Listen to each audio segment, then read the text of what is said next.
Hi guys, kumusta kayong lahat?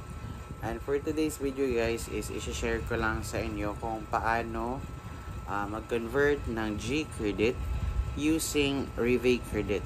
So, ano siya, from G-Credit sa GCash to Reeve Credit. Tapos, maka-convert mo siya ng cash. So, ito siya guys. Actually, hawak-hawak ko yung itong phone ko.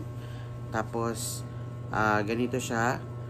Mag-login lang using your CIMB account. Tapos, punta lang sa Reeve Credit.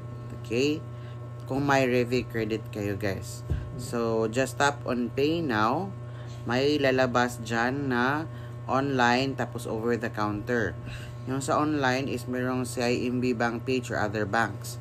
Yung pipiliin nyo guys is tap on over the counter. Tsaka tap on other payment center. Okay, tapos under ng other payment center, meron din yung ECPay, which is GCash/payment centers. So, yan lang guys. Tapos, enter mo lang yung amount na need mong bayaran. So, it's just very easy guys. Actually, meron din akong problem kasi hindi ko siya ma-convert using the normal CIMB way. So, trinay ko yung Reeve Credit. So, this is only applicable guys kung meron kayong Reeve Credit. Tsaka pala siya guys, after nyong mag-pay ng Reeve Credit, automatic na babalik yung amount sa Reeve Credit nyo.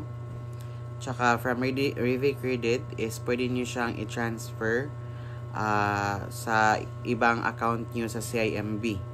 So, it could be your Fast Plus or UpSave. So, yan guys. Tapos, pag na-transfer nyo na dun sa, sa account nyo, pwede din nyo siyang ma-transfer through GCash. So, yan.